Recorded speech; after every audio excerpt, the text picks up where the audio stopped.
నిర్మల్ జిల్లా ఖానాపూర్లో గోదావరి మహోగ్రు రూపం దాల్చింది. 5 రోజుల నుంచి కురుస్తున్న వర్షాలకు డ్యాంలు, ప్రాజెక్టులకు జలకళ సంతరించుకున్నాయి. భారీ వరద వస్తూ ఉండటంతో శ్రీరామ్ సాగర్ ప్రాజెక్టు 42 గేట్లు ఎత్తి నీటిని దిగువకు వదిలారు. గోదావరి ప్రవాహంలో శ్మశాన వాటిక నీట మునిగింది. అటు గేట్లు ఎత్తి నీటిని విడుదల చేయడంతో గోదావరి పరివాహక ప్రాంత ప్రజలు అప్రమత్తంగా ఉండాలని అధికారులు హెచ్చరించారు.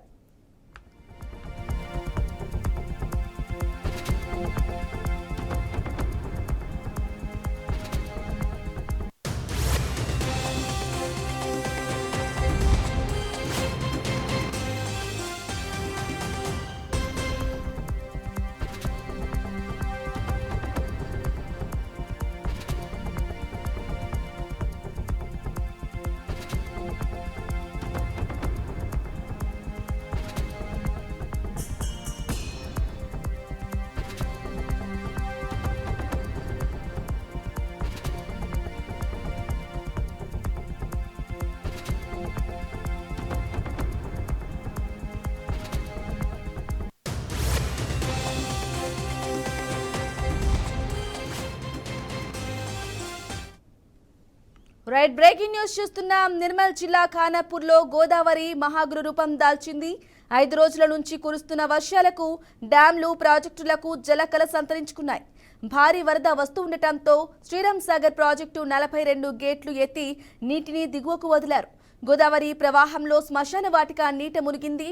అటు గేట్లెత్తి నీటిని విడుదల చేయడంతో గోదావరి పరివాహక ప్రాంత ప్రజలు అప్రమత్తంగా ఉండాలని అధికారులు హెచ్చరించారు.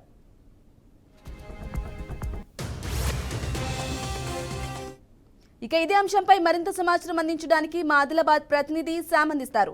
శ్యామ్, చెప్పండి. నిర్మల్ జిల్లా ఖానాపూర్లో గోదావరి ఉగ్ర రూపం దాల్చడం చూస్తూ ఉన్నాం. వరదను దిగువకు శ్రీరామ్ ప్రాజెక్టు సాగర్ ద్వారా 42 గేట్లు ఎత్తి దిగువకు విడుదల చేస్తున్నారు. ఈ నేపథ్యంలో గోదావరి పరివాహక ప్రాంతాల ప్రజల్ని అధికారులు ఎటువంటి అప్రమత్తం చేశారు? డీటెయిల్స్ ఇవ్వండి. రమణి, అల్పపీడన ప్రభావంతో ఉమ్మడి ఆదిలాబాద్ జిల్లా వ్యాప్తంగా గత 5 రోజులుగా కురుస్తున్న భారీ వర్షాలకు ఉమ్మడి ఆదిలాబాద్ జిల్లాలోని ప్రాజెక్టులు అన్ని నిండుకుండను తలపిస్తున్నాయి. ఉమ్మడి ఆదిలాబాద్ జిల్లాలోని జలాశయాలు నిండి జలకళను తలపిస్తున్నాయి.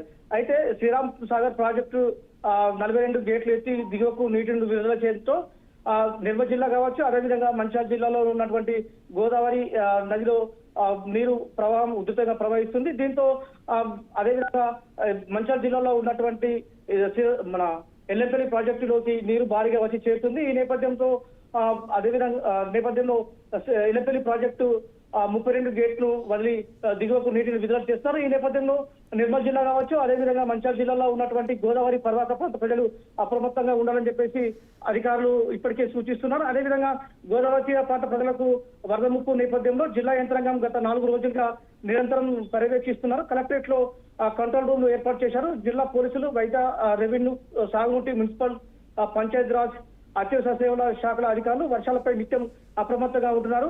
ఎమ్మెల్యేలు సైతం పరిస్థితిని పర్యవేక్షిస్తున్నారు. అధికారులు, కార్యకర్తలు, నాయకులతో సమానం చేస్తున్న పరిస్థితి కనబడుతుంది.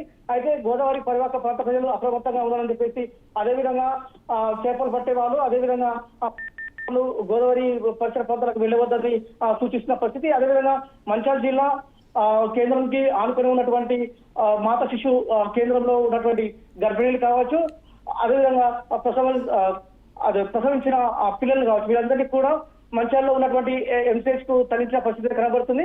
మొత్తం మీద అధికారులు ముందస్తుగా చర్యలు తీసుకున్న పరిస్థితి కనబడుతుంది. Brahmani. Right, Shyam Kumar, thank you for the updates.